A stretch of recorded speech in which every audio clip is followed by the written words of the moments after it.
अष्टाध्यायी जगन्माता यस्य चित्तात् समुत्थिता वेदानामुपकाराय तस्मै पाणिनये नमः।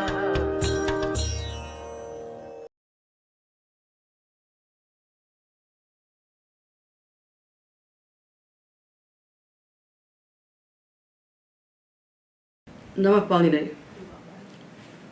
हम लोग द्वित्व करने की विधि जान चुके हैं और सामान्य अभ्यासकारी भी जान चुके हैं, और हम ये जान चुके हैं कि 5 प्रत्यय हैं पाणिनि शास्त्र में, लिट, सन, यंग, चंग और श्लू। इनके परे होने पर द्वित्व होता है। द्वित्व कैसे किया जाता है सामान्य रूप से, ये हमने जान लिया है। अब विशेष रूप से कैसे होता है ये जानेंगे। अभ्यास कार्य भी जो सामान्य हैं उनको हमने जान लिया है। अब हम विचार करेंगे विशेष अभ्यास कार्य कैसे होते हैं। भगवान पाणिनि ने द्वित्व का प्रकरण बनाया है 6वें अध्याय के पहले पाद में। एकाचो द्वे प्रथमस्य से आरंभ करके 12 सूत्र हैं जो द्वित्व करते हैं, और द्वित्व करने के बाद उस समुदाय का जो पूर्व भाग होता है उसकी अभ्यास संज्ञा होती है। जब हम पठ को पठ पठ बना देते हैं तो जो पहले वाला पठ है उसकी अभ्यास संज्ञा होती है पूर्वाभ्यास से, और दोनों की समुदित सम्मिलित संज्ञा होती है उभय अभ्यस्तम। अभ्यस्त संज्ञा की हमें अभी आवश्यकता नहीं है, अभी हम केवल अभ्यास संज्ञा का विचार करेंगे। तो हमने सामान्य विधि सीखी द्वित्व की, और अभ्यास कार्य भी सामान्य रूप से हमने जाना। तो देखिए पाणिनि का कार्य कितना वैज्ञानिक होता है कि द्वित्व एक कार्य है और अभ्यास को कुछ भी परिवर्तन करना दूसरा कार्य है। इन दोनों को एक साथ नहीं कह सकते। वो छोटे से छोटे कार्य के लिए भी अलग अलग प्रकरण बनाते हैं, एक साथ गड्ढम गड्ढ करके बात नहीं कहते। तो द्वित्व उन्होंने कह दिया और अभ्यास कार्य कहेंगे। तो अभ्यास कार्य के 6 विभाग किए। अब आप सोचिए 6 विभाग क्यों किए? क्योंकि 5 तो प्रत्यय हैं जिनके परे होने पर द्वित्व होता है। तो 5 प्रत्ययों के परे होने पर कुछ विशेष कार्य करना है, तो 5 प्रत्ययों के लिए एक एक विभाग। और एक कुछ ऐसे कार्य हैं जो 5 प्रत्ययों के परे होने पर अभ्यास को सामान्य रूप से होते हैं, तो एक सामान्य अभ्यास कार्य। तो सामान्य अभ्यास कार्य का एक विभाग और 5 प्रत्ययों के लिए होने वाले अभ्यास कार्य के अलग अलग विभाग। तो ये अभ्यास कार्य आरंभ होते हैं अष्टाध्याय के 7वें अध्याय के 4th पाद में। सूत्र है 59वां, ह्रस्व से आरंभ होते हैं, और इसके पहले सूत्र है अत्र लोभो अभ्यासस्य। उससे अभ्यासस्य की अनुवृत्ति ले लेते हैं। वो अधिकार चलता है पाद के अंत तक, 7-4-97 तक जाता है। तो ह्रस्व से लेकर के अर्थात 59वें सूत्र से लेकर के 67 सूत्र है द्वितीय स्वाप्यो संप्रसारणम। इतने सूत्र तो सामान्य अभ्यास कार्य के। ये प्रत्येक प्रत्यय परे होने पर जो भी होगा, जहाँ प्राप्त होगा, अब श्लू परे होने पर नहीं प्राप्त होगा तो नहीं होगा, पर जहाँ भी द्वित्व होता है वहाँ ये इतने सूत्र 67 तक जो सूत्र हैं ये सामान्य है। ये सामान्य अभ्यास कार्य है। ये लिट में भी होंगे, ये सन में भी होंगे, ये चंग में भी होंगे, ये यंग में भी होंगे। उसके बाद 68वां सूत्र आता है व्यथोलिटी। यहाँ से लेकर के 74वां सूत्र है ससुवेति निगमे। इतने सूत्र जो अभ्यास कार्य कहते हैं वो अभ्यास कार्य केवल लिट प्रत्यय परे होने पर अभ्यास को होते हैं, क्योंकि व्यथोलिटी कह दिया और लिट की अनुवृत्ति ली इन्होंने 74 सूत्र तक। ये विशेष अभ्यास कार्य है, इसलिए सामान्य अभ्यास कार्य हम पढ़ें, उसके बाद हम जिस प्रत्यय को लेकर कार्य कर रहे हैं उस प्रत्यय के अभ्यास कार्य पढ़ें, बाकी छोड़ दें। तो हम मान लीजिए भी विचार कर रहे हैं सन प्रत्यय परे होने पर हमको कैसे अभ्यास कार्य करना है, तो हम द्वितीय स्थाप्य संप्रसारणम तक जो सामान्य है इनको कर लें, लिटि वाले सारे के सारे छोड़ दें, लिटि वाले सारे के सारे छोड़ दें। उसके बाद 4 सूत्र आते हैं, निजाम त्रयाणाम गुणश्लौ भ्रियामित अर्थ विपर्त्योश्च बहुलम छंदसि। ये 4 सूत्र किसके लिए हैं? श्लू के लिए।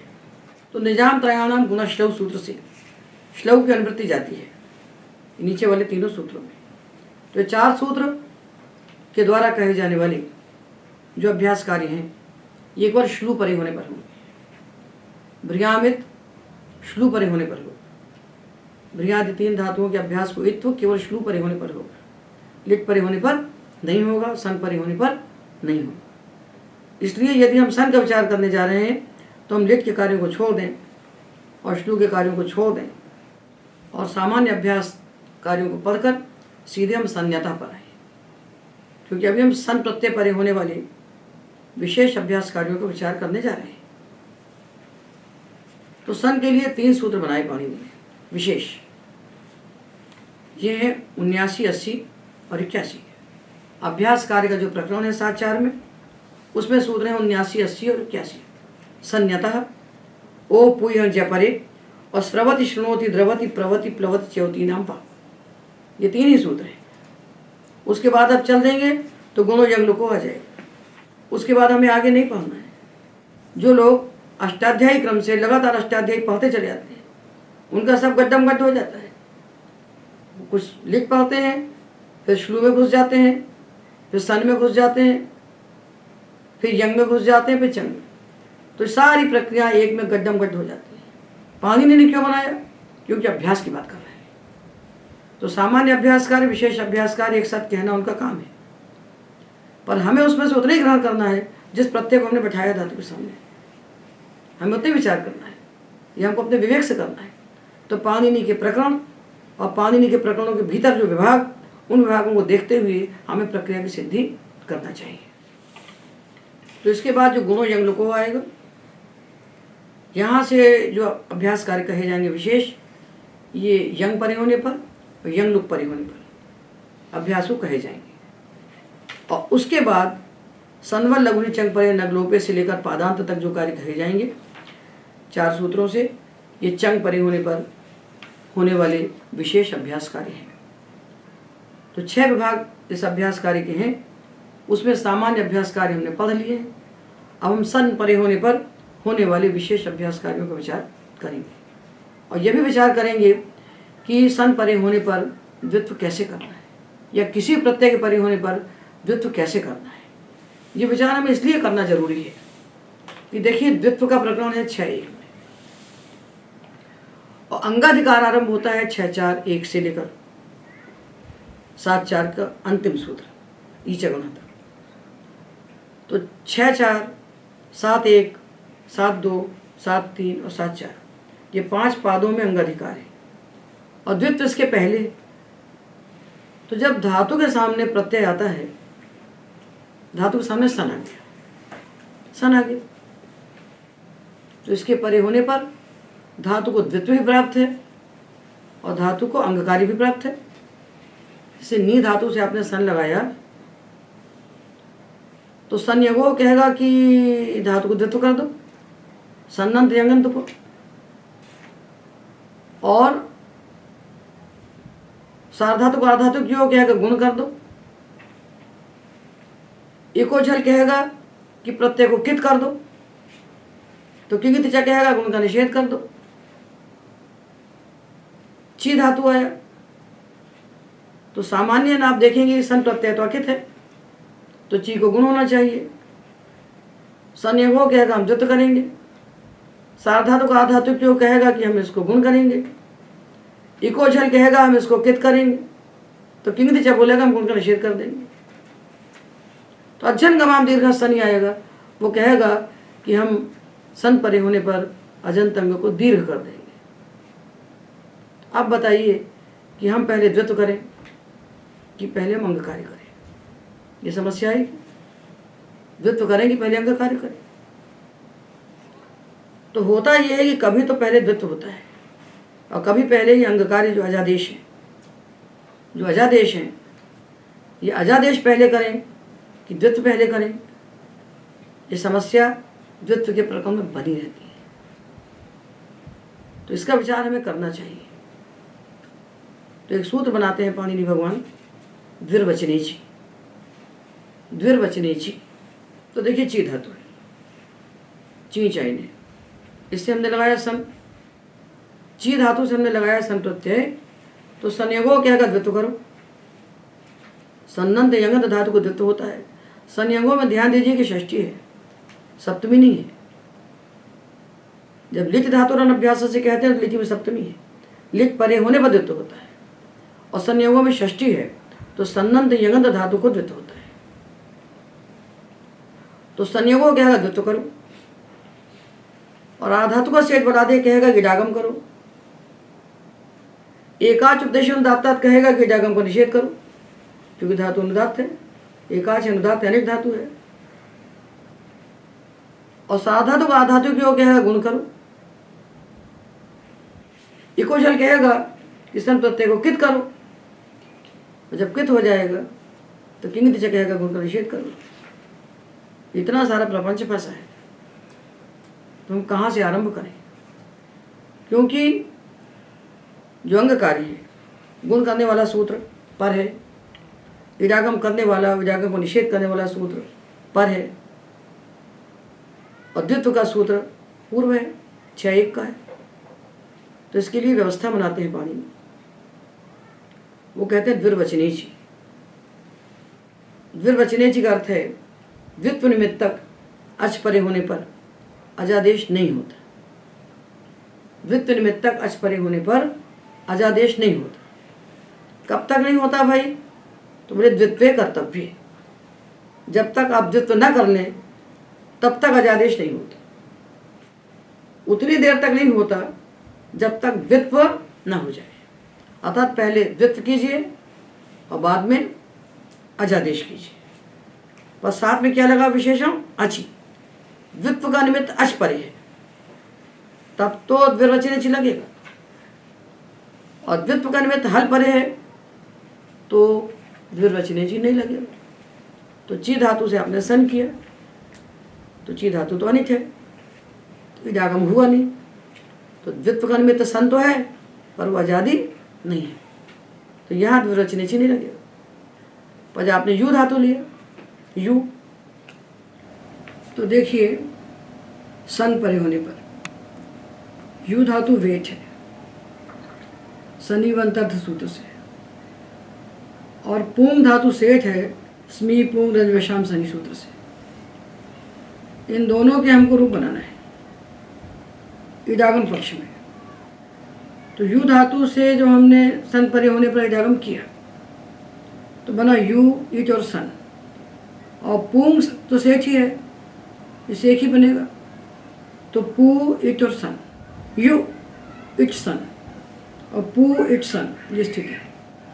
अब प्रश्न उठता है यहाँ पर, इसको गुण प्राप्त हो रहा है सार्वधातु का अर्धातु की ओर से, इसको भी गुण प्राप्त हो रहा है सार्वधातु का अर्धातु की ओर से, और सन यंगों से द्वित्व प्राप्त हो रहा है। गुण पर है तो परत्वाद गुण होना चाहिए, परत्वाद गुण होना चाहिए। और यदि हम परत्वाद गुण कर देते हैं तो इसको पो हो जाएगा, पव होगा, तब द्वित्व होगा पव पव, तो अभ्यास के अंत में ह्रस्व आ पहुंच जाएगा, पपव ऐसा बन जाएगा। इसको यव यव द्वित्व करेंगे तो यव ऐसा पहुंच जाएगा। और हमें अभ्यास के अंत में पहुंचाना है ऊ, तभी हम साधु रूप तक पहुंच सकते हैं। तो ये तभी संभव है जबकि हम पहले इसको द्वित्व करते हैं। तो पहले द्वित्व कैसे कर दें? पर तो गुण है, तो पाणिनि सूत्र बनाते हैं द्विर्वचनेची। द्वित्व का निमित्त जो अच, उसके परे होने पर अजादेश नहीं होता है, द्वित्व कर्तव्य। द्वित्व कर्तव्यता में अजादेश को रोक करके पहले द्वित्व हो जाता है। और काशिकाकार कहते हैं कि अजादेश स्थानीवत हो जाता है, तो हम स्थानीवत करें अथवा हम पहले द्वित्व कर दें, बात एक ही है। तो पहले हम इसको करते हैं द्वित्व, तो बन जाता है यू यू, और ये बन जाता है पुपु। अभ्यास को ह्रस्व हो गया, तो ये यू यू इस बना और ये पुपु इस बन गया। यदि हम पहले गुण कर देते तो अभ्यास के अंत में ये जो हमको ऊ दिख रहा है ये नहीं दिख सकता, और ये हमको चाहिए, यहाँ नहीं लगेगा हमको। यहाँ तो हम बना सकते थे, यहाँ तो हम बना सकते थे, पहले गुण कर दिया और अभ्यास के अंत में आ पहुँच गया, या यविस बन गया, तो हम उसको संज्ञता से हेतु कर लेते। समस्या यहाँ की नहीं है। समस्या जब निजंत धातु से सन करेंगे तब होगी। इसलिए सूत्र को यहाँ बता रहे हैं कि पहले हम करेंगे द्वित्व और बाद में हम करेंगे अजादेश। ये कब करेंगे? जब आगे द्वित्व का निमित्त अच पर है। तो द्वित्व का निमित्त है सन और ये इट है, ये सन को ही आगम हुआ है। तो यदागमास तद्गुणीभूता तद्ग्रहणे निगृह्यन्ते। तो द्वित्व का निमित्त सन है, आप इस पूरे इसको द्वित्व का निमित्त मानेंगे और ये आजादी है। तो अब ये ई बन गया द्वित्व का निमित्त। इसके परे होने पर हम अजादेश नहीं करेंगे, द्वित्व कर लेंगे। तो यू बन गया। अब इसको हम गुण करेंगे, पू बना के इसको गुण करेंगे। तो पूपा विष, सा को शत्रु कर देंगे आदिश प्रत्यय से। तो यू यविष और पूपा विष बन गया। ये तभी संभव है जब धातु सेठ। अनेक धातु में सूत्र लग नहीं सकता, क्योंकि अनेक धातु होगा तो गुण नहीं होगा, इकोजन लग जाएगा। गुण नहीं होगा तो अवध नहीं मिलेगा। तो अब ये जब बन गया तब सूत्र आया ओ पुयन जयपरी। ओ पुयन जयपरी। सन परे होने पर अभ्यास का जो उकार, ये उकार, इसके स्थान पर ई होता है। भ्रियामित से की अनुवृत्ति आ रही है, वही संज्ञता में आई, वही इसमें आई। सन परे होने पर अभ्यास के अंत में जो उकार, इसके स्थान पर इकार होता है। कब होता है? यदि इस ऊ के बाद पवर्ग हो, यण हो अथवा जकार हो और उसके बाद अवर्ण हो। 3 चीजें चाहिए। यहाँ चाहिए ऊ और ऊ के बाद चाहिए पवर्ग, यण और जकार और इसके बाद चाहिए अवर्ण। ऊ अभ्यास के अंत में ऊ के बाद पवर्ग, यण अथवा जकार में से कुछ भी हो और इसके बाद अवर्ण हो। ये तभी संभव है जब धातु सेठ। अनेक धातु में स्थिति मिल ही नहीं सकती। तो इस ऊ को हो गया ई। तो यू यविश था तो बन गया यी यविश, यी यविशति और पी प विशते। पुंग धातु आत्मा ने पति कितना यी यविशति पी प विशते, ये बन जाएंगे। ये सब हमने आपको इसलिए बता दिया कि द्वित्व करते समय हम सावधानी रख सकें कि हमको पहले द्वित्व करना है कि पहले हमको सन निमित्त तक अजादेश करना है।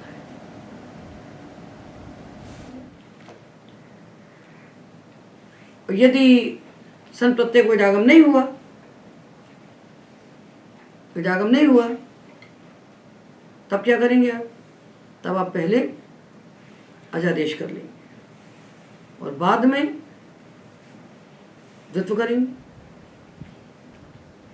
जैसे धातु लिया ची, चाई ने, यह अनेक धातु है। इसके बाद सन आया तो इडागम नहीं हुआ, तो द्वित्व का निमित्त अच नहीं मिला। द्वित्व का निमित्त तो है सन, किंतु अच नहीं है। तो यहाँ हमने क्या किया? हमको गुण प्राप्त हुआ साधातु को आधातु की ओर से। और अंग कार्य के पहले क्या विचार किया जाता है? अतिदेश का। यदि कोई अतिदेश नहीं है तब तो प्रत्यय को वैसे ही मानिए। यदि अतिदेश हो गया तो अतिदेश के अनुसार कार्य कीजिए। तो सूत्र है इकोझल। सन के लिए अतिदेश सूत्र है इकोझल। इगंत धातु हो और उसके बाद झलादि सन हो तो कित हो जाता है। तो ची इगंत है और सन प्रत्यय को इडागम नहीं हुआ तो झलादि है। झलादि कहने का तात्पर्य, आप कहेंगे झलादि सन हो तो आप ये मत पूछ रहे कि सन तो झलादि ही होता है, इडागम होने के बाद आजादी हो जाता है। तो झलादि सन का तात्पर्य है उसको इडागम न हुआ तो कित हो गया। जब ये कित हो गया तो गुण का तो निषेध हो जाएगा किंग से। आप क्या करेंगे? तो जब गुण का निषेध हो जाएगा तो सूत्र आएगा अज्जन गमाम सनी। ये सन के लिए विशेष अंग कार्य है। ये सन के लिए विशेष अंग कार्य की केवल सन के लिए है। तो अजंत अंगों को दीर्घ होता है और हन धातु को दीर्घ होता है और गम को दीर्घ होता है। ये कब होता है? सन परे होने। तो अजंत अंग को, हन को और गम को दीर्घ होता है। ये कब होता है? शनि। कैसा शनि? झलादव शनि। झलादव शनि। यहाँ पर अनुनासिका से पेशरों की इंगिति से झल के उल्लेख किया जाता है। तो झलादि सन हो, तो झलादि सन कब होता है? जब इडागम न हो। तो अंग अजंत हो अथवा हन हो अथवा गम हो और सन प्रत्यय को इडागम न हुआ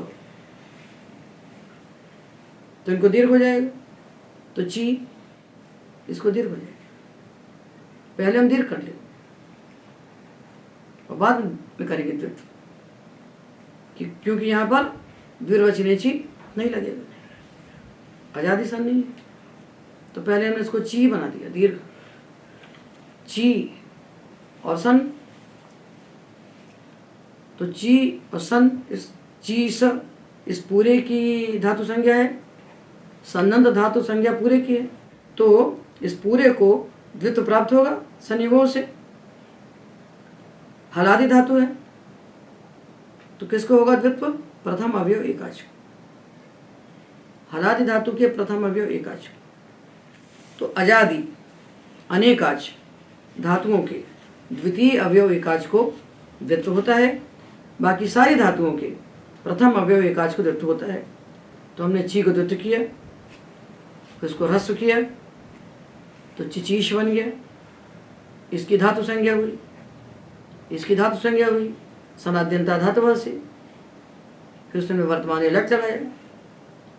लट लगाने के बाद हमने उसके स्थान पर तिंग आदेश किए, कर्तरी शब्द से शब्द किया, क्योंकि जिस धातु का कोई विकरण नहीं उसका विकरण शब्द, कर्तरी शब्द सामान्य विकरण है। अतो गुण से पर रूप किया तो चिचीषति बन गया। तो बोले कौन सा पद होगा?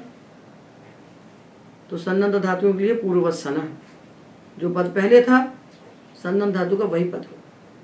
तो ची धातु भय पदी है तो चिचीषति चिचीषते ये बन गया, चिचीषति चिचीषते बन गया। तो अभी हम सन लगाने की प्रक्रिया नहीं बता रहे हैं, अभी तो हम ये बता रहे हैं कि कहाँ पर हमको द्वित्व पहले करना और कहाँ पर द्वित्व को बाद में करना, ये ध्यान रखना है। तो अभी हम सामान्य धातु ले रहे हैं, निजंत धातु नहीं ले रहे हैं, आजादी धातु नहीं ले रहे हैं। निजंत को छोड़ दिया, आजादी को छोड़ दिया, क्योंकि आजादी द्वितीय से आएगा। आजादी धातु में दूसरी व्यवस्था हो जाएगी। तो निजंत को छोड़ दीजिए, आजादी धातुओं को छोड़ दीजिए। अब जो धातु बच रहे हैं आप पास हलादी, उनकी बात चल रही है, उनकी बात चल रही है।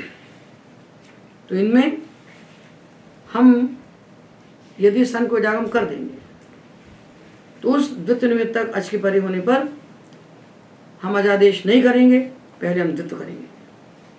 यदि जागम नहीं होगा सन झलादी रहेगा, इजागम नहीं हुआ तब हम क्या करेंगे? पहले हम अजादेश करेंगे, उसके बाद हम द्वित्व करेंगे। तो ये सामान्य बात हुई, ये तो सामान्य बात हुई पहले कि इडागम हो जाएगा तो हम पहले द्वित्व करेंगे, इडागम नहीं होगा तो पहले हम अजादेश करेंगे। अब ये सिद्धांत कहाँ कहाँ बाधित होगा इसको हम आगे आपको बताएंगे। अब हमने पठ धातु लिया, पठ, तो पठ पठ हो गया, पठ पठ, पपठ पपठ, ये तो सामान्य बात हुई। ये सामान्य अभ्यास कार्य में पढ़ा हलादि शेष है तो पपठ हो गया। अब विशेष कार्य क्या होगा? सन में सन्यतः, सन परे होने पर, सन परे होने पर जो अभ्यास अकारांत अभ्यास उसको इकार आदेश हो जाता है। तो पठ पठ पठ पपठ पिपठ, पिपठ धातु सेठ है तो इडागम है और सन है। पिपठिषति, वद वद वद ववद विवदिशति। पा पापा पपा पिपासति। या याया यया युयासति। ठीक है ना। किंतु जहाँ धातु उकारांत है वहाँ तो निश्चित फल होगा। जैसे ने भू धातु लिया, भू सन प्रत्यय लगाया, तो भू धातु आपने जो सामान्य इडागम पढ़ा था उसमें तो ये सेठ है, किंतु हमने पढ़ा शनि ग्रह घोष्ठ, सन परे होने पर ग्रह धातु उगंत सारे धातु अनिट हो जाते हैं, तो भू धातु अनिट हो गया, तो भू के बाद सन आया, इडागम नहीं हुआ। इडागम न होने से इको झल ने इसको प्रत्यय को कित कर दिया, तो कित होने से गुण नहीं हुआ। तो द्वितीय किया तो भू भू बुभू बुभूषति, बुभूषति, चिचीषति, नी निनीषति। और क्री धातु लिया जो क्री करने, इसके बाद सन आया, तब क्या करेंगे? तो प्रत्येक को जागम तो हुआ नहीं है, क्री धातु नहीं थे, तो हम पहले अजादेश करेंगे। तो अजादेश क्या किया हमने? अध्ययन गमाम शनि। इको झल से जब प्रत्येकित हो गया तो गुण तो होगा नहीं, तो अध्ययन गमाम शनि ने इसको दीर्घ कर दिया, तो जो ऋस्व था वो हो गया दीर्घ, ये दीर्घ री हो गया। क्रियो सन था तो अध्ययन गमाम शनि दीर्घ कर दिया, अभी दीर्घ री हो गया। और सन प्रत्यय तो कित है, तब तो हमने गुण नहीं किया। क्री धातु एगंत है, तो एको झल ने इसको कित कर दिया, कित कर दिया तो गुण नहीं हुआ, गुण नहीं हुआ तो अध्ययन गवाम शनि ने इसको दीर्घ कर दिया। अब क्या होगा? दीर्घ री है और सन है, क्या होगा? रितित धातु, रितित धातु उसको इर बना देगा, और इर होने के बाद हरी च से दीर्घ हो जाएगा, तो धातु आपका बन गया कीर्ष, यह धातु बन गया। अब की दीर्घ हुआ, की को दीर्घ किया, फिर ह्रस्व किया, घोष्ठ किया, तो चिकीर्षति। कर्तुम इच्छति चिकीर्षति, पठितुम इच्छति पिपठिषति, गंतुम इच्छति जिगमिषति। आपको दो चीजें बिल्कुल ध्यान रखना, दो में से एक भी तरफ दृष्टि हटी तो नष्ट हो जाएगा। गम धातु एकाच उपदेश दाता से आपने बताता है गम धातु अनिच है, गम रम नम यम चार धातु अनिच है,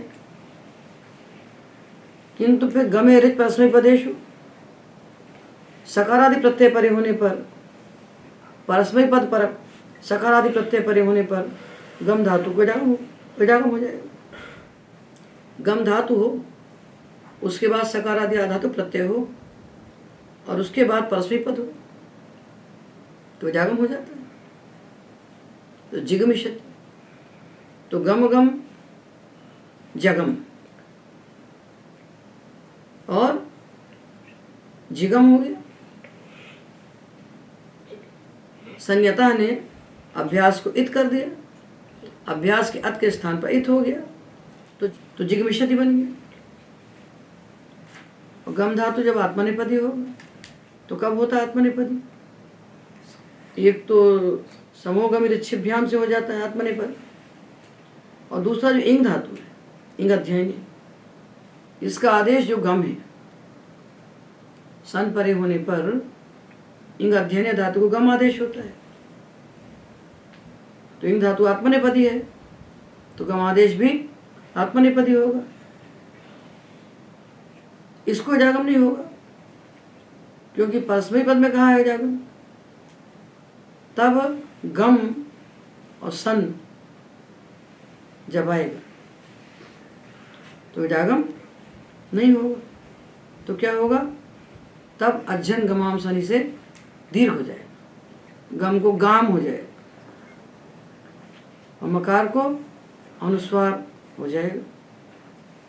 और नित्यम अधिपूर्व, अधिपूर्वक होता है, अधि जिगांसते, तो गम धातु को दीर्घ हुआ, और दीर्घ हो करके उसके बाद द्वित्व करेंगे, फिर ह्रस्व करेंगे। संज्ञता ने इत्व कर दिया, तो जिगाम मकार को नष्टा पदांत जलिना अनुस्वार कर दिया। अधिजिगांसते, तो परस्मै पद में जिगमिषति और आत्मने पद में अधिजिगांसते। संज्ञता दोनों जगह होगा, क्योंकि अभ्यास में हमको अत दिख रहा है। अभ्यास के अत को इत आदेश होता है, सन परे होने पर जो अभ्यास, उसके अत के स्थान पर इत आदेश हुआ, तो जिगमिषति और अधिजिगांसते। तो ये दो विशेष कार्य हमने पढ़े अभ्यास में, सन परे होने पर। एक हमने पढ़ा संज्ञता, सन परे होने पर जो अभ्यास का अत, उसके स्थान पर इत आदेश होता है। और ओ पुयं ज्य परे, सन परे होने पर अभ्यास का जो उकार, उसको इकार आदेश होता है, किंतु कब होता है? जब उस उकार के बाद पवर्ग यण अथवा जकार हो, और जकार के बाद अवर्ण हो। ये तभी हो सकता है जब धातु सेठ हो। धातु सेठ होगा तभी उसके बाद आने वाले पवर्ग या जकार के बाद जो उकार था उसको गुण करके अवादेश करेंगे, तभी वो अवर्ण परक मिलेगा। तो युयुषति में तो नहीं मिलेगा।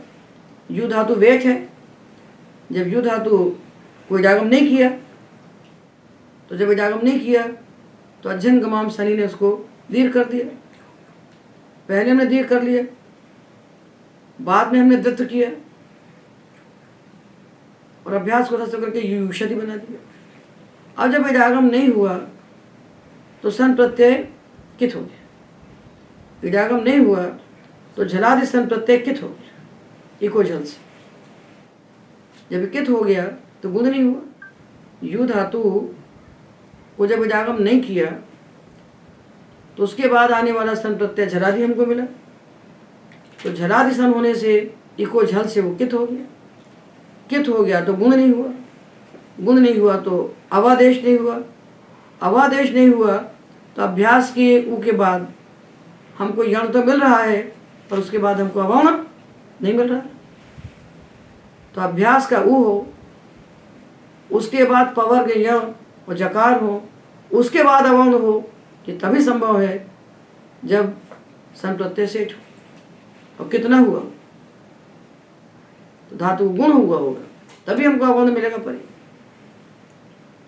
तो ओ पुय और जय परे सूत्र वही लगेगा जब धातु सेठ हो और उकार को हमने गुण करके अवादेश किया होगा, तभी मिल सकता है, नहीं तो मिल ही नहीं सकता। इसको ध्यान रखिए। अब ये जो तीसरा सूत्र है जो सन परे होने पर अभ्यास को विकल्प से इकार आदेश कर रहा है, इसके बारे में ध्यान से सोचिए। ये कहता है स्रवति, शृणोति, द्रवति, प्रवति, प्लवति, चवति। इतने धातुओं के अभ्यास का जो उकार, उसको विकल्प से इकार आदेश होता है। और अपरे की अनुवृत्ति ली, अपरे की अनुवृत्ति ली, यह अलग से इसलिए कहना पड़े कि इनमें किसी के आदि में पवर्ग या जकार तो है नहीं। पवर्ग या जकार ना होने से सूत्र अलग से बनाना पड़ा, और वो नित्य कर रहा था, ये विकल्प कर रहा है, इसलिए अलग से बनाना पड़ा। और अपरे की अनुवृत्ति ले ली, तो जब इन धातुओं का उकार हो और उसके बाद ये धातु हो, इसको तो सहन करना ही पड़ेगा, क्योंकि उकार के तुरंत बाद तो अवर्ण मिल नहीं सकता। ये बीच में धातु का जो हल है तो आएगा ही आएगा।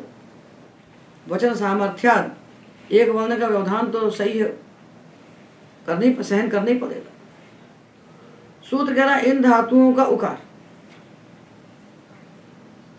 सूत्र कह रहा है ये जो स्रवति, शृणोति, द्रवति, प्रवति, प्लवति, चवति इतने धातु हैं उकारांत, इनका जो अभ्यास, उस अभ्यास को इकार होता है। कब होगा? अपरे, जब अवर्ण परे मिलेगा। अवर्ण परे कब मिलेगा? जब इनको गुण होगा, गुण होकर अवादेश होगा, तभी अवर्ण परे मिलेगा। गुण कब होगा?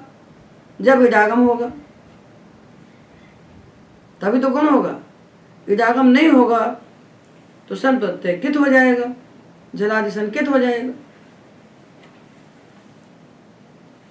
तो ये सब फंस गया एक में कि जब सन प्रत्यय को इडागम हो तब गुण हो, तब अवादेश हो, तब अवन परे मिले। सन प्रत्यय परे होने पर सब अनिट है। ये तो वैसे भी अनिट थे सारे के सारे, ये तो एकाच उपदेश दाता से ही अनिट थे। शनि ग्रह गोष्ठी के बिना भी सब अनिट थे, तो सब अनिट है। शनि ग्रह गोष्ठी की आवश्यकता ही नहीं है। शनि ग्रह गोष्ठी उनको करेगा अनिट जो सेठ थे भूत इत्यादि को, ये तो अनिट ही है। जब ये अनिट हैं तो इनके बाद आने वाला सन झलादि है और ये इगंत है, तो एको झल सूत्र से वो सन कित है। कित है तो गुण हो नहीं सकता, गुण नहीं हो सकता, तो ये सूत्र इनके अभ्यास के उकार को इकार कर भी नहीं सकता। तो किसके लिए बना है, कैसे करेगा? जब गुण नहीं होगा तो अवर्ण परे नहीं मिलेगा, तो अभ्यास के ऊ को विकल्प से इकार करना चाह रहा हो ही नहीं सकता। तो ये सूत्र कब लगेगा, जब ये धातु निजंत हो जाएंगे। निजंत हो जाएंगे तो सब सेठ हो जाएंगे, तब उपदेशक नहीं रह जाएंगे, अनेकाच हो जाएंगे तो सब सेठ हो जाएंगे। तो ये किसका विषय बनेगा, जब ये धातु निजंत हो। इनका उदाहरण आपको औन्यंत में नहीं मिलेगा, और ओ पुयं ज्यापरे के भी सारे उदाहरण आपको औन्यंत में नहीं मिलेंगे। मतलब जब निजंत धातु का सन्नंत बनाएंगे, जब धातु को पहले निजंत बनाएंगे और निजंत धातु का सन्नंत बनाएंगे, तब होगा। जैसे श्रोणोति कहा, श्रोतुम इच्छति, सुनना चाहता है, तो श्रु धातु से हमने सन लगाया तो इडागम नहीं हुआ। इडागम नहीं हुआ तो झलादि सन हुआ, तो कित हो गया। कित हुआ तो गुण नहीं हुआ, गुण नहीं हुआ तो अज्जन गमाम सन से दीर्घ हो गया। तो शुश्रूषते, श्रु धातु सन्नंत होता है तो आत्मनेपदी हो जाता है, तो शुश्रूषते बन गया। तो ये तो उदाहरण बन ही नहीं पाया उसका। यदि श्रोतुम इच्छति आप कहते हैं तो श्रोतुम इच्छति शुश्रूषते ही बनेगा, वहां इस सूत्र की आवश्यकता नहीं पड़ेगी। पर श्रावई तुम इच्छति यदि आप कहते हैं, सुनाना चाहता है, सुनाना चाहता है, तब श्रु धातु से हम लगाएंगे निच, निच लगाएंगे। निच लगाएंगे तो चूर्णिति से वृद्धि हो जाएगी, तो धातु बनेगा श्रु और निच, श्रु और निच, और सन को इडागम हो जाएगा, तो श्रु निच इट सन, ये होगा वैसी अवस्था में। और जब श्रु निच इट सन हो जाएगा तो हमारा सारा प्रपंच बदल जाएगा। अब देखिए श्रु धातु है, ये जब अनिट है, जब अनिट है तो इको झल का विषय बन जाता है। इको झल का विषय होने से गुण नहीं होता, तो द्वित्व होने के बाद अभ्यास में उकार भले ही मिले, अवर्ण परे नहीं मिलता। इसलिए इस सूत्र का विषय हमको मिल रहा है निजंत धातुओं में। तो शुरू से हमने निच किया और सन को इट किया, इडागम होगा। और उपदेशिक तो है नहीं, अनेकाच है, इडागम हो गया। अब देखिए हमको निज प्रत्यय को देख करके इसको वृद्धि प्राप्त है, धातु को, धातु को वृद्धि प्राप्त है, और सन को इडागम प्राप्त है जो हमने कर लिया। तो ओ पुयं ज्यापरे सूत्र है, उसमें से ज्ञापन निकलता है। तो ज्ञापन निकलता है जब कुछ व्यर्थ हो, तो व्यर्थ कैसे हो रहा है देखो। हमने देखा कि शनि ग्रह गोष्ठ सूत्र ने सारे उगंत धातुओं से परे आने वाले सन को तो अनित कर दिया, तो केवल पूंग धातु रहता है। स्मी पूंग रंजवशाम शनि से पूंग धातु सेठ होता है, और शनि वंतर्थ सूत्र जो आता है उसे यु धातु भेट होता है। तो पूर्व यु दो ही मिलते हैं। सन प्रत्यय होने पर जिनको इडागम हो, ऐसे उकारांत दो ही धातु मिलते हैं, पूर्व यु। तो सूत्र में पयो कहना चाहिए था, वो या ज्यापरे में प और या दो कहना चाहिए था, तो पूरा पवर्ग और पूरा यण प्रत्याहार और जकार इतना बड़ा क्यों कहा, इतना बड़ा क्यों कहा पानी में? तो पयो कहने से काम चल सकता था। समझ में आ रहा है? सन प्रत्यय परे होने पर उकारांत धातु में 2 ही धातु सेठ है, पुंग धातु सेठ है, यु धातु वेठ है, बाकी सब तो अनिट है। और अनिट धातुओं में हम द्वित्व कर भी देंगे तो अभ्यास के उकार के बाद हमको अवर्ण परे नहीं मिलने वाला, क्योंकि कित हो जाएंगे, वो कित हो जाएंगे। जैसे हमने रू धातु लिया, रू, तो रू धातु आपका सेठ था, सामान्य व्यवस्था में सेठ था, किंतु शनि ग्रह गोष्ठ ने इसको अनिट कर दी सन प्रत्यय परे होने पर। जब अनिट हो गया तो सन प्रत्यय झलादी रहा, झलादी रहा तो एक और झल से वो कित हो गया। जब वो कित हो गया तो रू को गुण नहीं हुआ, गुण नहीं हुआ तो अज्जन गमाम शनि ने उसको दीर्घ कर दिया, तो रुरु क्षति बन गया।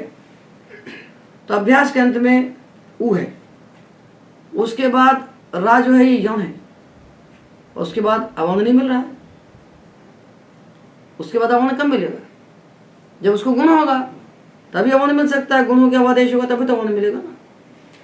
तो जब धातु ही अनिट हो गए हैं तो आपको इतना बड़ा कहने की क्या जरूरत थी? पवर या जकार, केवल पावर या से काम चल सकता था, इतना बड़ा क्यों कहा? तो ये व्यर्थ हो गया, व्यर्थ होगा इसने ज्ञापन किया, व्यर्थ होगा इसने ज्ञापन किया। तो ये ज्ञापन का फल यहाँ हमको मिलेगा। तो ज्ञापन क्या निकला कि उणऊ अजादेशो न स्यात्, निस प्रत्यय परे होने पर अच के स्थान पर आदेश नहीं करना चाहिए। कब नहीं करना चाहिए? द्वित्व कर्तव्य, निस परे होने पर आपको द्वित्व ही प्राप्त है, और यहाँ हमको अचोनिति प्राप्त है, और संयोग से द्वित्व प्राप्त है। यह आपका सन्नत धातु है। और ज्ञापन कहता है निस परे होने पर अजादेश मत करिए। तो शुरू को निस परे होने पर जो अचोनित प्राप्त था वो मत करिए, पहले क्या कीजिए? द्वित्व कर दीजिए। न अजादेशो न स्यात् द्वित्वे कर्तव्ये, द्वित्व कर्तव्यता में निस परे होने पर अजादेश नहीं होता। कब नहीं होता और कब होता है? तो कहते हैं जब अभ्यास के उत्तरखंड में, ये अभ्यास हो गया, जब द्वित्व किया, जैसे शुरू हमने बना दिया, तो अब ये अभ्यास हुआ, ये अभ्यास का उत्तरखंड हुआ। तो जहां अभ्यास के उत्तरखंड में प्रक्रिया दशा में अथवा परिनिष्ठित रूप में, प्रक्रिया के समय अथवा बने बनाए रूप में, जहां अवर्ण दिखाई पड़े, अभी अवर्ण दिख रहा हो आपको, नहीं तो आगे रूप बनने के बाद अवर्ण आपको दिखने वाला हो,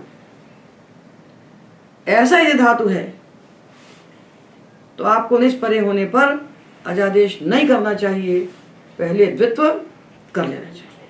तो निस परे होने पर आपको कुछ तो प्राप्त है ना, अचो नीति तो बधाया उगंत लघुपथस्य कुछ प्राप्त है ना, अच के स्थान पर आदेश प्राप्त है ना। तो निस परे होने पर जो अच के स्थान पर आदेश होने वाला है वो हमें नहीं करना चाहिए, पहले द्वित्व कर लेना चाहिए। पर ऐसा कब करना चाहिए?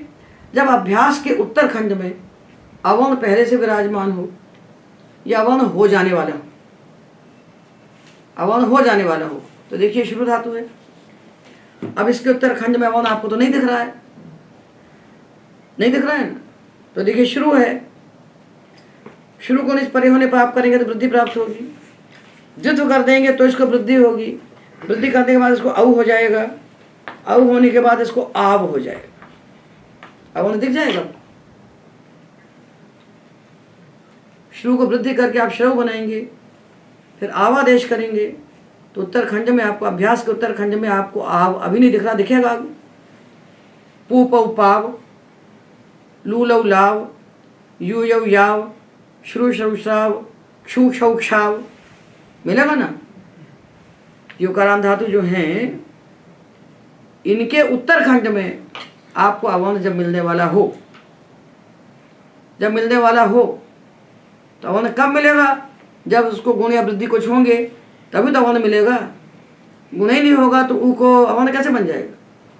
ऊ को अवर्ण कब बन सकता है? ऊ जब उसको गुण हो या वृद्धि हो, उसके बाद अवादेश आवादेश हो, तभी तो मिलेगा ना। तो यदि धातु का अंत, उसके बाद निच आया, तब क्या होगा? निच परे होने पर हम अजादेश नहीं करेंगे, क्योंकि अब इसके उत्तरखंड में जो अभ्यास का जो उत्तरखंड है, उस उत्तरखंड में अवर्ण हमको मिलने वाला है, मिलने वाला है ना। कहाँ कहाँ मिल सकता है आपको? इकारांत धातु मिलेगा, नी नई नाय हो जाएगा, ऋकारांत में क्रीकार हो जाएगा, उकारांत में औ आव हो जाएगा, और जो पहले से अधुपद बैठे हैं उनमें हो जाएगा।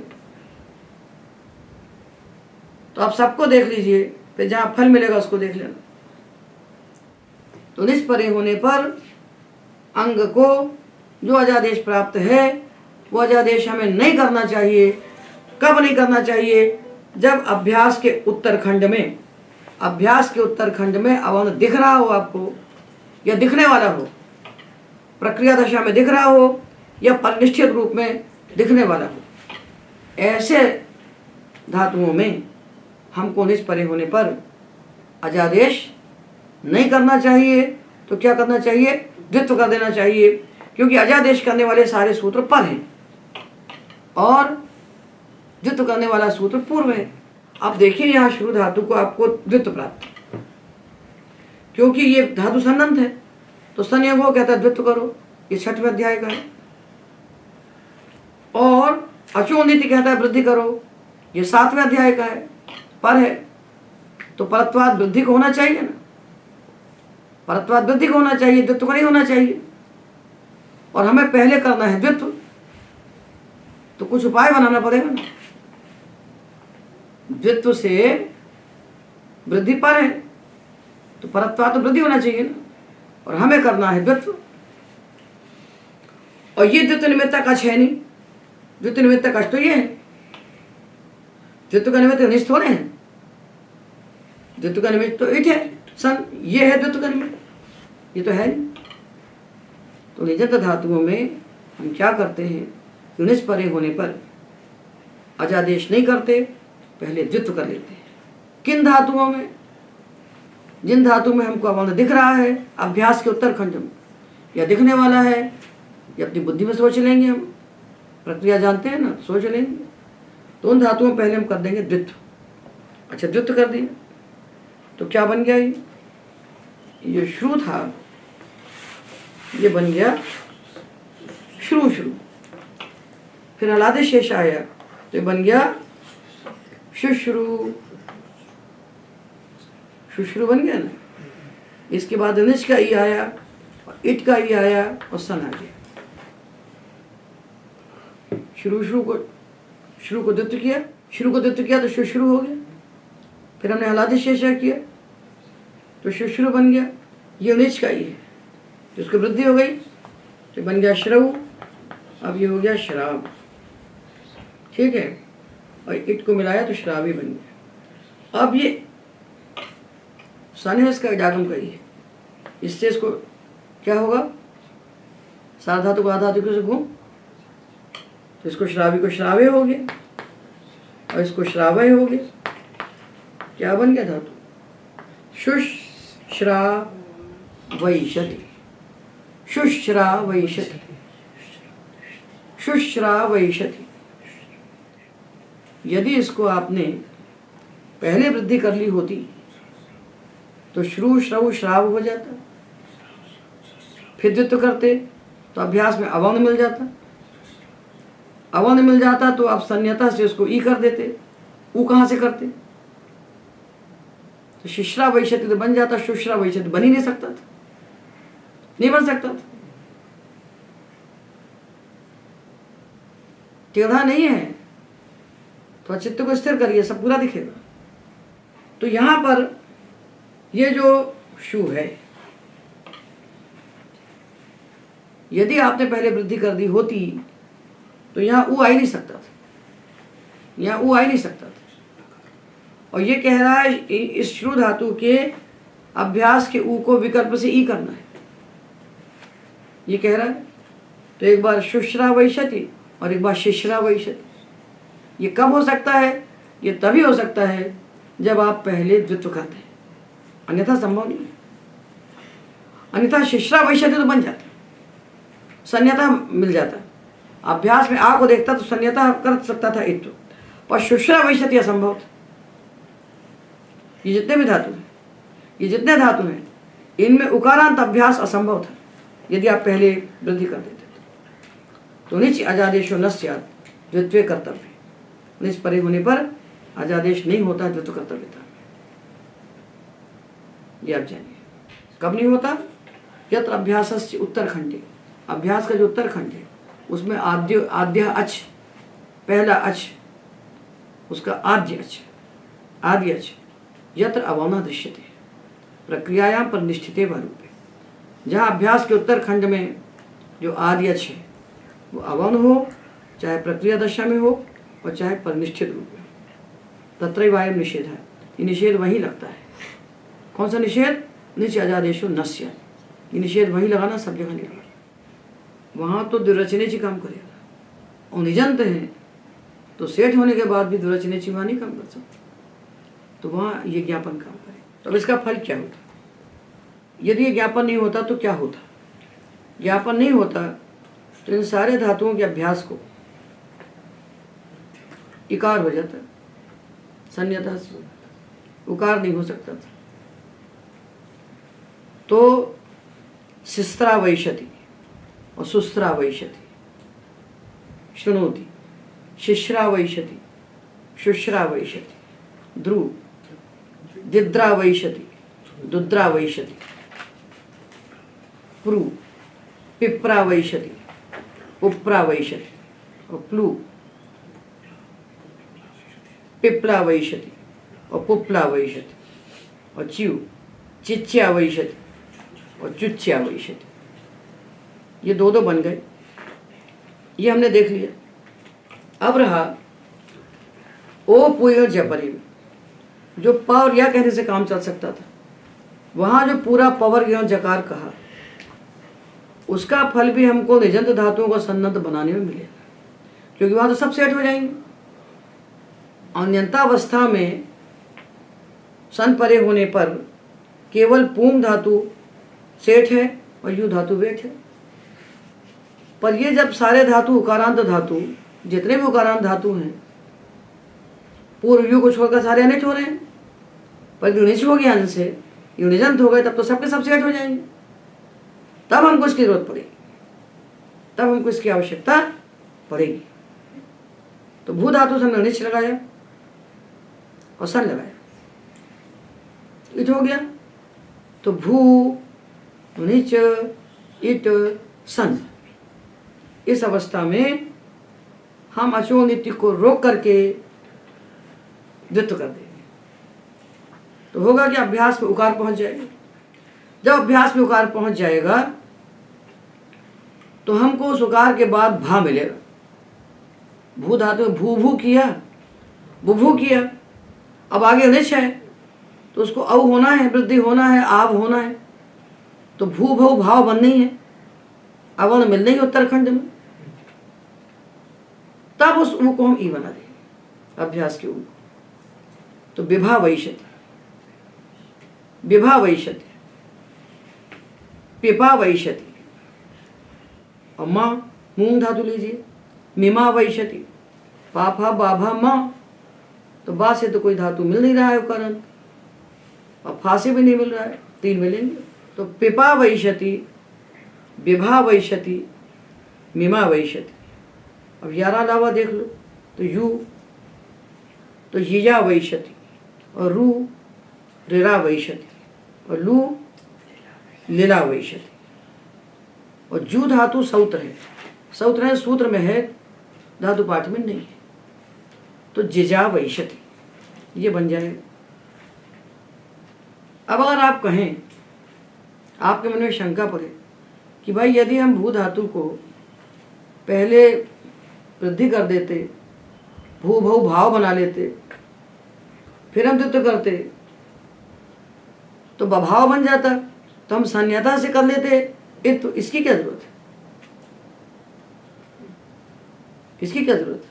इसकी आवश्यकता है कि जिन धातुओं में उकार के बाद पवर एवं जकार नहीं होगा वहाँ भी आप यही करेंगे।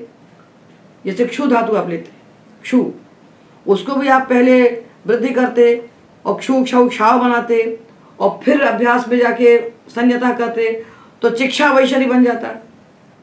ये सूत्र इसलिए नहीं है कि अभ्यास के उकार के बाद जब पवर ज्ञ जकार मिलेंगे और बाद में अवर्ण मिलेगा तो उस अभ्यास के उकार को इकार हो जाए, इसके लिए नहीं है। ये इसके लिए है कि जहाँ उकार के बाद पवर ज्ञ जकार नहीं मिलेंगे वहाँ आप इकार नहीं कर दें, इसके लिए। तो चुक्षा वैशति बना रहे, नुना वैशति बना रहे, तुता वैशति बना रहे, वहाँ पर इत्व ना हो जाए। नियम का फल हमेशा व्यावृत्ति होता है, इसने नियम कर दिया, इतनी में होगा, इन्हीं में होगा, बाकी में नहीं होगा। क्योंकि यदि आपके मन में शंका पड़ेगी, सबके मन में पड़ती है, सबको लगता है कि ये क्यों बनाए। हम पहले भी करते तो अभ्यास में हमको आकार मिल ही जाता तो हम संयता से कर लेते, तो आप नहीं कर सकते। इसको तो कर लेते पर आपको उसको भी करना पड़ता। जहाँ पवर ज्ञ जकार नहीं है उकार के बाद वहाँ भी आपको इकार करना पड़ता, वो हमारा इष्ट नहीं है।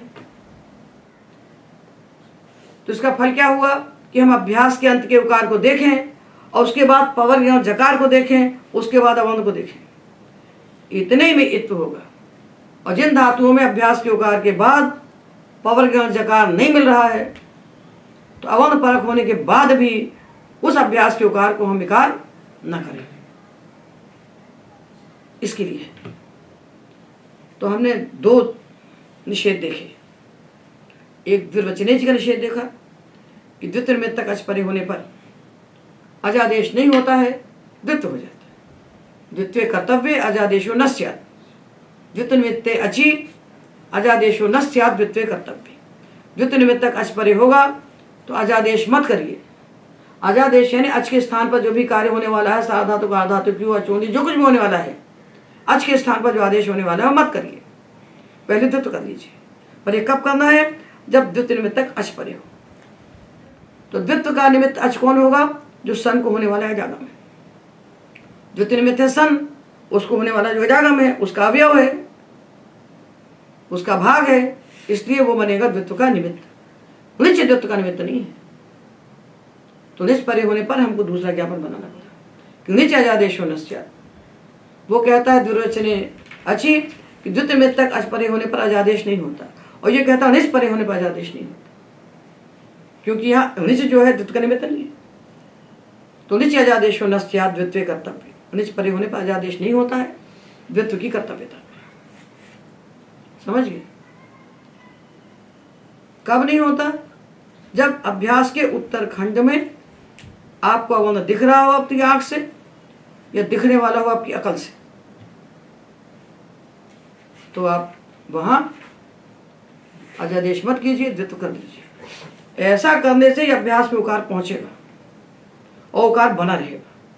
चुक्षा वैशति में जब क्षु धातु को हमने द्वित्व करके चुक्षु बना दिया, अब इस चू के ऊ को कोई ई नहीं बना सकता दुनिया में, नहीं बना सकता, नहीं बना सकता। ये कमाल है पाणिनि के शास्त्र। तो दो निषेध हमने देखे। द्वित्व कर्तव्यता में हमने द्विरचनेच का निषेध देखा, और द्वित्व कर्तव्यता में हमने निच परे होने पर होने वाले अजादेश का निषेध किया। दो निषेध हमने किए। और ये जो संज्ञता ओपुय जपरे और सर्वति शुणोती है, इसको ध्यान से देखना चाहिए। तो ये ओपुय जपरे सूत्र जो बना है, ये किस लिए बना है? इसलिए बना है कि हम निच परे होने पर धातुओं को अजादेश न करें, क्योंकि यदि कर देंगे तो हम संज्ञता से करने लगेंगे। जब संज्ञता से करने लगेंगे तो सबको हो जाएगा, सबको हो जाएगा, सारे उकारांत को हो जाएगा। और हमको उतने उकारांत धातुओं के अभ्यास के उकार को इत्व करना है जिन धातुओं में उकार के बाद, अभ्यास के उकार के बाद पवर गण जकार मिले और बाद में वर्ण मिले। तो इसका फल क्या हो जाएगा कि जहाँ पवर गण जकार नहीं है वहाँ अभ्यास के उकार को इकार नहीं होगा। जो ओपयन जपरे है, ये तो अनंतावस्था में जो पूर्व जो धातु मिलेंगे वहाँ भी काम करेगा। ये विशति और पिप विशते, दो तो मिलेंगे इसको अन्यंत में और बाकी इसको मिलेंगे अन्यंत में। और ये जो सूत्र है बाद वाला स्त्रवती शुणोति, इसको अन्यंत का एक भी उदाहरण नहीं मिलेगा, क्योंकि सारे धातु जो है ईगंत हैं। तो सारे धातु ईगंत हैं, अनिट हैं, तो एको झल से संकेत हो रहा है। इट हो ही नहीं रहा है, इट नहीं हो रहा है तो संकेत हो रहा है, कित हो रहा है तो गुण नहीं हो रहा है, गुण नहीं हो रहा है तो अवंध नहीं मिलने वाला। तो करेगा क्या ये? तो वहां क्या बनेगा? शुश्रूषति, शुश्रूषते, दुद्रूषति, पुप्रूषति, पुप प्लूषते और चुच्यूषते। यहां पर अध्ययन गमाम शनि से दीर्घ हो जाएगा, पूर्व सना हो जाएगा और श्रु धातु को पूर्व सना नहीं हो। तो देखिए सूत्र है ज्ञा श्रु स्मृ दृशाम सना, ज्ञा श्रु स्मृ दृश इत्येतेषां सन्नन्तानाम आत्मने पदम भवति। इनके सन्नंत से आत्मनेपद होता है। धर्मम जिज्ञासते, गुरुम शुश्रूषते, नष्टम सुस्मूर्षते, नृपम दिदृक्षते। इनके सन्नंत से आत्मनेपद हो जाएगा और बाकी पूर्व सना जो पद था वही होगा। अब हम कुछ और विशेष अभ्यास कार्य पढ़ेंगे जो केवल सन के लिए है और अभ्यास कार्य के प्रकरण में है भी नहीं। अतुलोपो अभ्यासस्य से जो अभ्यासस्य का अधिकार लेकर के अभ्यास कार्य कहे गए हैं उसके पहले हैं। तो इसको देख लीजिए, अष्टाध्यायी में 7-4-54 सूत्र है, 7-4-54 से 58। शनि मीमा घू रभ लभ शक पत पदा मच इस आप ज्ञ प्रधा मीत दंभ इच्छ मुचो कर्मकस्य गुणों व अत्र लोपोभ्यासस्य। ये 5 सूत्रों का प्रकरण सन के लिए। ये 54 सूत्र में जो शनि आता है इसी की अनुवृत्ति इन 5 सूत्रों में जाती है। तो सन्नद्ध धातु बनाते समय इन अभ्यास कार्यों को भी बुद्धि में रखना चाहिए। तो ये कहता है सूत्र शनि सन परे होने पर मी मा घू रभ लभ शक पत पद, इतने धातुओं का जो अच उसको इस आदेश हो जाता है। ये सूत्र अभ्यास कार्य नहीं कर रहा है, ये धातु के अच को इस कर रहा है। जैसे दा धातु से आपने सन लगाया तो इसका जो अच है इसको इसने इस कर दिया, तो दा को हो गया दिस,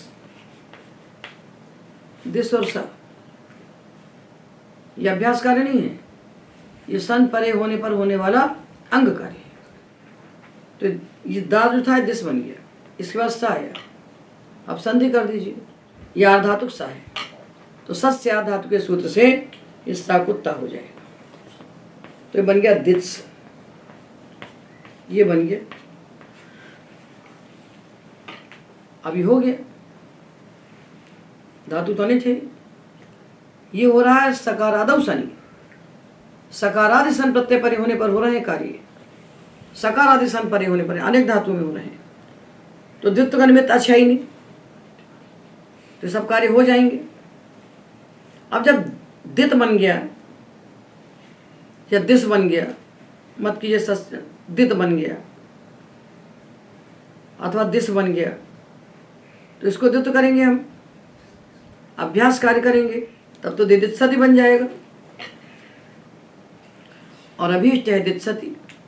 तो 5 सूत्रों में जितने धातु कहे गए हैं तो कितने हैं देखिए, मी मा घू, घू में दाधा आ जाएंगे 6, रभ लभ शक पत पद, अगले सूत्र में आप ज्ञप और रिध, फिर है दंभ, अगले सूत्र में है मुझ। ये 4 सूत्रों में जितने धातु कहे गए सन परे होने पर इनके अभ्यास का लोप हो जाता है, इनके पूरे अभ्यास का लोप हो जाता है। ये सन के लिए विशेष कार्य है, इसलिए इसको अभ्यास प्रकरण में नहीं रखा। इतने ही धातुओं के लिए, ये सामान्य नहीं, इतने ही धातुओं के लिए, इसलिए अतलोपाभ्यास से वहां नहीं डाल सकते थे, तो उसको पहले रख दिया। तो दा और सन, इसको इस हो गया, दा धातु से सन किया, तो सन मीमा घूस सूत्र से दा के आज को इस हो गया, तो दिस बन गया, और द्वित्व किया तो अभ्यास का लोप हो गया, तो इतना ही रह गया। और फिर सस्या धातु के से साकोता बनाया, तो दित्सति दित्सते, तो मी मित्सति, माँ इससे मित्सति बने, तो माँ कहने से सब आ जाएंगे। तो मांग आएगा तो आत्मनेपदी मित्सते, परस्मैपदी होगा तो मित्सति,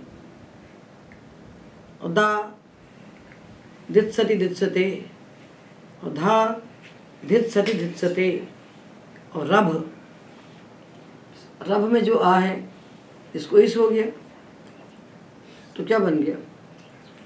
ऋषभ, ऋषभ, रभ जो था रभ, रभ, इसके आज को इस किया तो हो गया ऋष अभ। अब क्या होगा?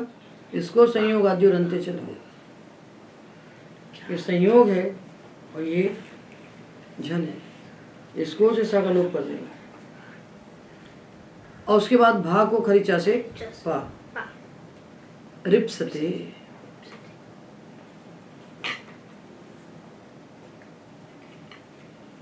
रिप्सते, लभ, लभ के आ को हमने बनाया इस, तो क्या बना?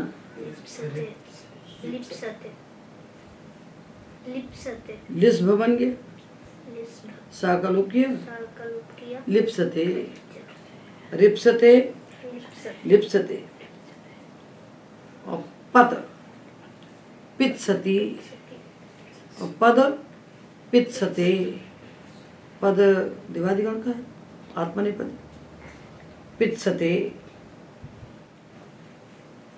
ये चार सूत्रों में जो कार्य कहे गए, ये सकारादि सन परे होने पर कहे गए। सकारादि सन का अर्थ होता है अनिट सन, अनिट सन। इसलिए पत धातु सन प्रत्यय परे होने पर वेट होता है। जब अनिट होगा तो पित्सति, और सेठ होगा तो पिपतिशति, वहां इस आदेश नहीं होगा। सेठ पद धातु है तो पिपतिशति, क्योंकि शनि का जो है शनि, इस शनि में सी की अनुवृत्ति आ रही है।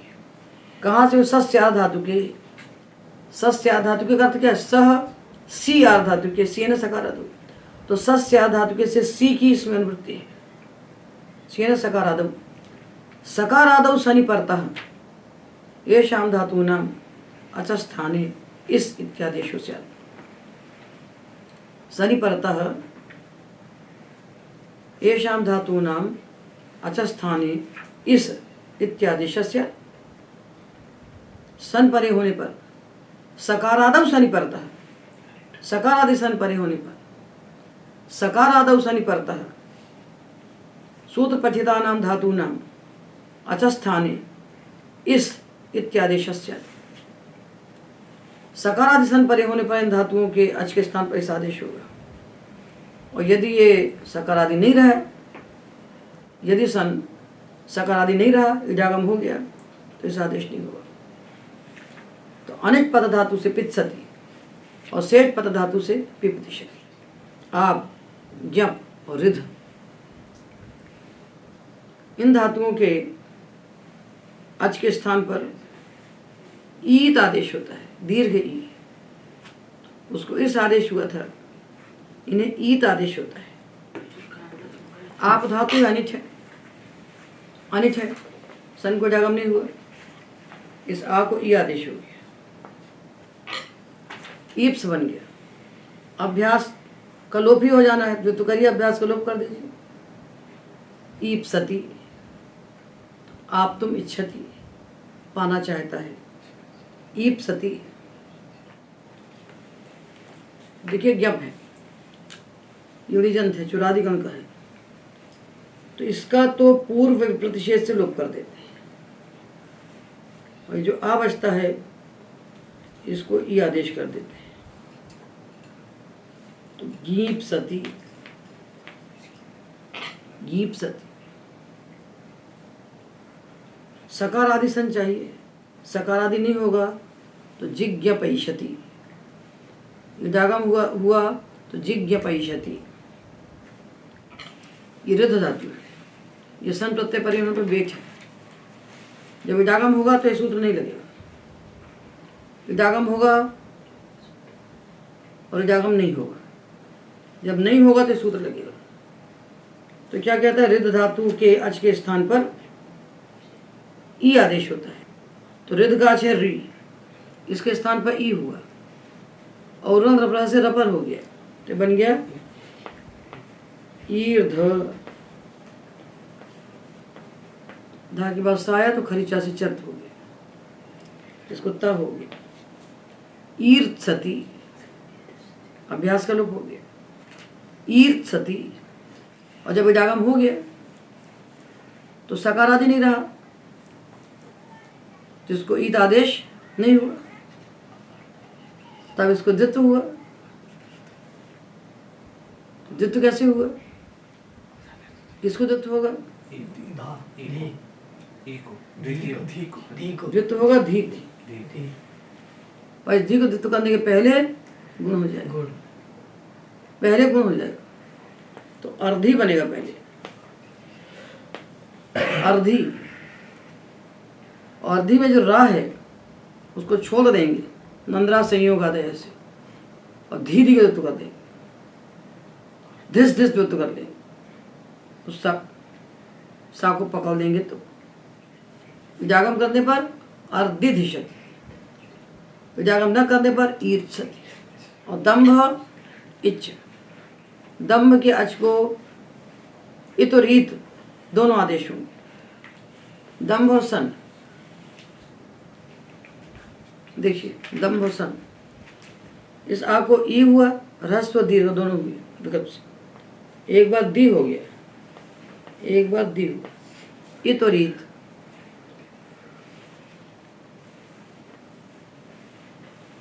ये बन गए।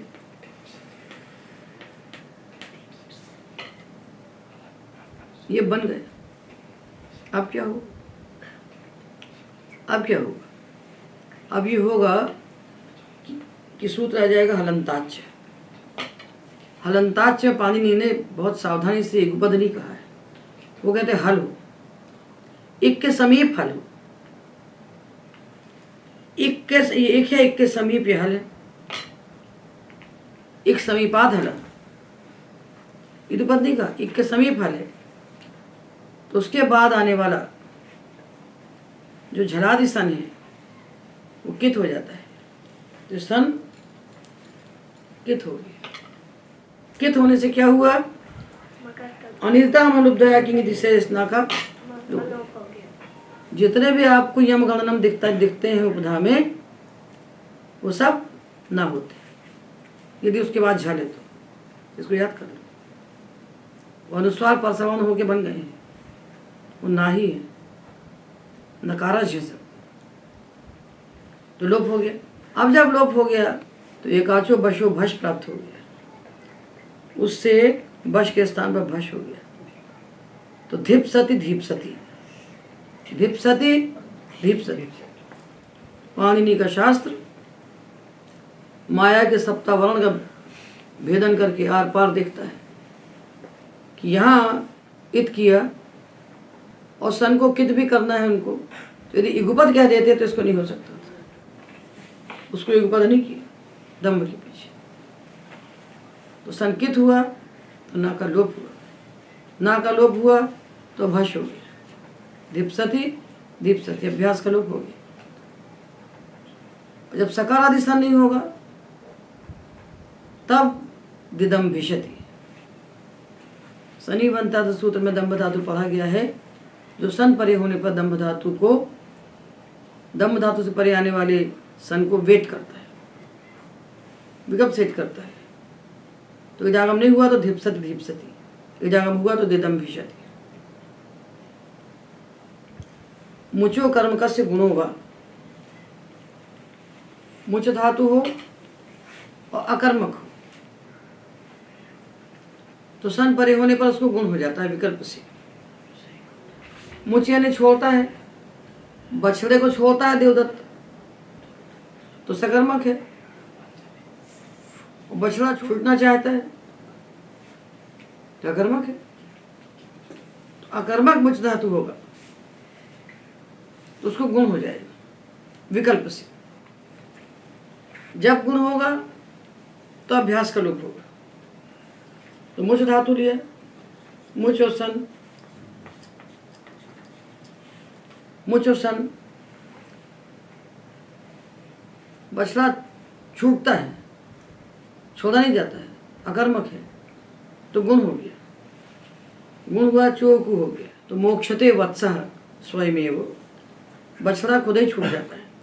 और मुमुक्षते वत्सः स्वयमेव, मुमुक्षते वत्सः स्वयमेव। तो मुच धातु से परे जो सन किया, मुच से परे सन, अकर्मक धातु होने पर इसको गुण कर दिया। गुणों क्यों कहा? क्योंकि सन परे होने पर ये हलंताक्ष से कित हो जाता, हलंताक्ष से सन कित हो रहा था। तो हलंताक्ष कित होने से, हलंताक्ष से भी कित हो जाएगा तो किंगित च से गुण का निषेध हो जाएगा, इसलिए गुणोवा कर दिया। तो हलंताक्ष से होने वाला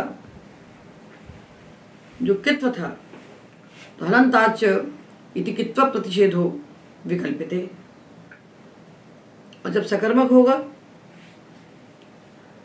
तो ये सूत्र नहीं लगेगा, तब मुमुक्षति, मुच मुच मुमुच मुमुक्षति बनेगा, तब हलंताक्ष लग जाएगा, तब हलंताक्ष लगेगा तो संकेत हो जाएगा, गुण नहीं होगा। और यहाँ गुणोवा कह दिया,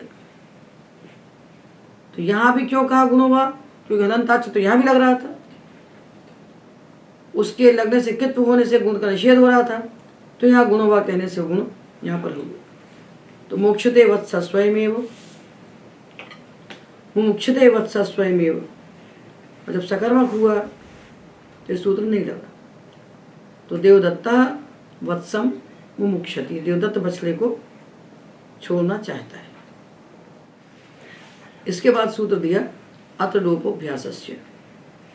ये 4 सूत्रों में धातु कहे गए शनि मीमा से लेकर के मुचो कर्म कस्य गुणो वा तक, इनका जो अभ्यास सन परे होने पर, इनका जो अभ्यास उसका लोप हो जाता है। तो इन 4 सूत्रों में जो धातु कहे गए उनके अभ्यास का लोप हो गया सन परे होने पर, और इसी अभ्यास से की अनुवृत्ति ले ली आगे। तो सारे अभ्यास कार्य इसी के अधिकार में कह दिए। यहीं से ह्रस्व हलादि शेषा शरपूर्वा कहे लेकर के 7वें अध्याय के चतुर्थ पाद के अंत तक, पादांत तक, ईच गणा तक सूत्र बना दिए। तो इस अभ्यास से पद ने दोहरा काम किया। ये ऊपर जो धातु थे उनके अभ्यास का लोप किया, और आगे जाकर अभ्यास के लिए जो कार्य कहे जाएंगे उन कार्यों को ये करेगा। ऐसा विलक्षण पाणिनि का संरचना विज्ञान है। ऐसे विलक्षण तरीके से भगवान पाणिनि ने सूत्रों को बनाया है कि इनका चिंतन करने मात्र से चित्त शुद्ध हो जाता है और भाव बाधा भी नष्ट हो जाती है। तो इस प्रकार हमने सन परे होने पर जो द्वित विधि है उसको समझा, और सन परे होने पर अभ्यास के स्थान पर जो सामान्य विशेष कार्य है उनका विचार किया। आज के व्याख्यान में एतावत्।